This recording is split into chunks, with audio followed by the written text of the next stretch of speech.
70-এর বেশি শতাংশ ভোট পড়েছে এবং শান্তিপূর্ণ হয়েছে, উৎসবমুখর হয়েছে। আমাদের যে 17টা হল আছে আপনারা জানেন যে 17টা হলের ভোট কাউন্টিং আলাদাভাবে হবে। অনেকদিন পর রাষ্ট্র নির্বাচন হলো, আমরা শান্তিপূর্ণভাবে ভোট গ্রহণ সম্পন্ন করেছি এবং আমাদের ভোট সারাদিনের যে ভোট শতকরা হার সেটি আমাদের অফিসিয়ালি এখনো আসেনি। 70-এর বেশি শতাংশ ভোট পড়েছে এবং শান্তিপূর্ণ হয়েছে, উৎসবমুখর হয়েছে। আপনারা রিপোর্ট করেছেন, বিভিন্নভাবে মিডিয়াতে এসছে।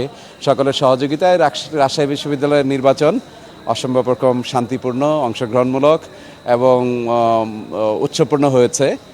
আমরা খুব শীঘ্রই ফলাফল গণনার জন্য প্রস্তুতি প্রায় শেষের দিকে আমরা শুরু করব। 6:30টার দিকে আমাদেরকে টেকনিক্যাল কমিটি যেটা আছে ওনারা জানিয়েছেন এবং আশা করছি যে 6:30টায় আমরা শুরু করতে পারবো এবং আমাদের ফলাফল যদি আমরা যতভাবে আমাদের মেশিন সাপোর্ট করে তাহলে আমরা স্বল্পতম সময়ে রাষ্ট্র নির্বাচনের ফলাফল আমরা ঘোষণা করতে পারবো। আসলে মেশিনের আমাদের যে 17টা হল আছে আপনারা জানেন যে 17টা হলের ভোট কাউন্টিং আলাদাভাবে হবে।